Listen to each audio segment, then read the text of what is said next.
Olá, hoje vamos falar sobre um outro motivo, sobre o aumento dos casos de câncer.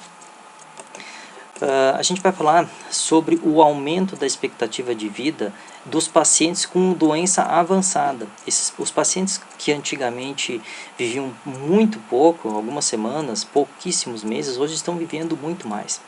Eu vou trazer dois exemplos aqui para vocês, mas isso se reflete na maioria dos outros tipos de câncer. Algumas raras exceções isso não acontece, né? O primeiro exemplo é o câncer de pulmão. Na década de 70 nem existia tratamento.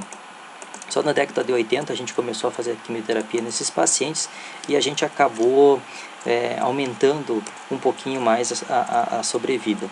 Mas foi principalmente na década de 2010 em que esses pacientes começaram a viver muito mais e com mais qualidade de vida, mantendo suas atividades do dia a dia, no trabalho, no lazer, nas amizades, né, nas rodas sociais.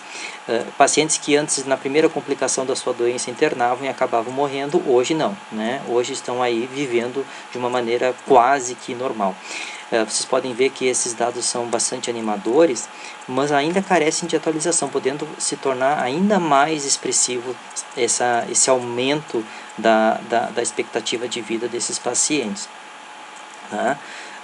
Um outro exemplo para vocês aqui é o câncer de pele mais agressivo que existe, que passou por uma situação muito semelhante para o câncer de pulmão, em que a gente saiu de alguns meses de sobrevida, algumas semanas, né, em alguns casos, passando para muitos meses, né? Então, mesma coisa, esses pacientes hoje vivem muito mais, com uma melhor qualidade de vida, mantendo suas atividades do dia a dia de maneira quase que normal, tá?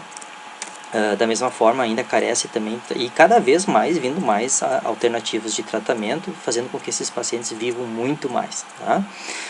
Então a gente falou de 6 motivos pelos quais os números de casos de câncer estão aumentando, ou pelo menos passando essa sensação, né? Aumento da expectativa de vida, aumento do diagnóstico precoce, acessibilidade à informação, aos exames, aos tratamentos, fazendo com que esses pacientes, não só da doença inicial, vivam muito mais, mas também mesmo aqueles pacientes com doença avançada, sem possibilidade de cura, vivam muito mais. Nos próximos vídeos eu vou falar sobre os maus motivos pelos quais a gente tem essa percepção do número de aumento de casos de câncer. Até lá!